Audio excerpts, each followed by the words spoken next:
Have you ever wanted to say something in English but chose silence instead? Sometimes language begins where words end. And to understand English deeply, you need more than just vocabulary. You need to connect it to feeling. That's why learning through stories changes everything. At NativeFluent, we teach English through quiet moments, honest experiences, and real emotion.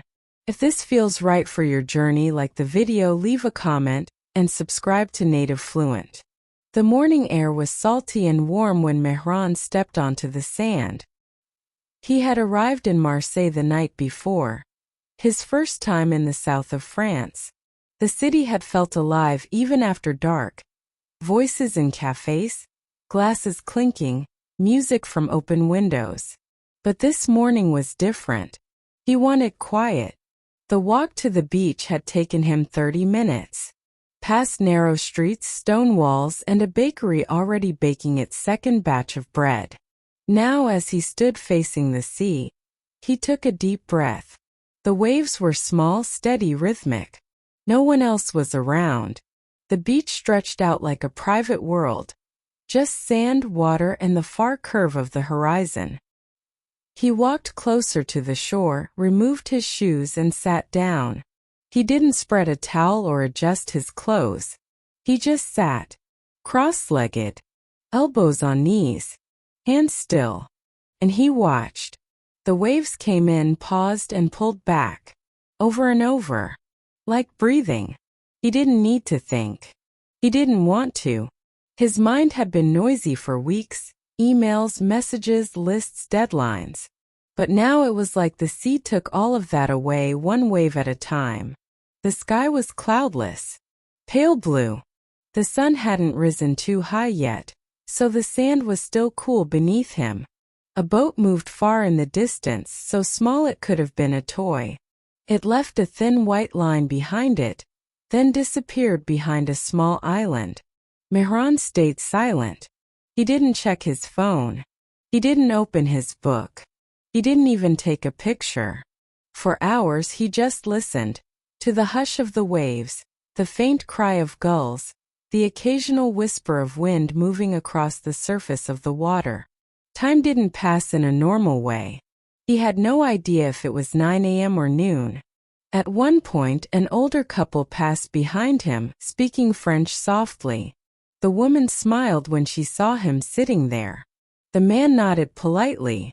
They walked on. He didn't speak to them. Later, a group of children arrived with buckets and shovels. They ran past, laughing, chasing each other. Mehran smiled to himself, but said nothing. He didn't feel the need to speak. It was like the silence was part of the experience, like any sound from him would break something delicate. Instead, he paid attention to the details. The way the water darkened a little every few feet. The way small pebbles rolled back with each retreating wave. The way the foam dissolved quickly on the sand, like it had never been there. He noticed the smell too. Not just salt, but something earthy and deep, like seaweed and memory. Mehran thought of nothing and everything. He remembered being 7 years old, digging holes in the sand with his brother. He remembered a time in college when he'd driven hours just to sit by a lake. He remembered a dream he'd had weeks ago, something about a quiet shore, though he hadn't understood it then. The sea didn't care what he remembered. It just kept moving.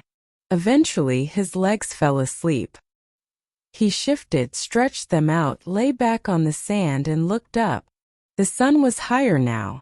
A cloud drifted slowly across the sky. It looked like a bird, or maybe a boat, or maybe just a cloud. For a long time he didn't move. Finally, as shadows grew longer, he sat up. He brushed the sand off his clothes and stood. The waves still moved, still whispered. Mehran picked up his shoes but didn't put them on. He turned and walked slowly back up the beach.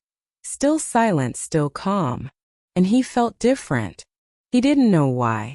He hadn't solved anything. He hadn't come to any great decision. But something had shifted. He thought. Sometimes it's enough just to be still. In this story, you learn natural English expressions like stepped onto the sand, sat cross-legged, waves came in, paused and pulled back, smiled to himself. For a long time he didn't move, and something had shifted. You also saw how to express emotion, presence, and atmosphere in subtle, beautiful English. We publish these stories daily to help you grow your English with clarity, emotion, and flow. If you found this story helpful, like the video, subscribe to NativeFluent, and share in the comments. When was the last time you sat in silence with nature? See you in the next video.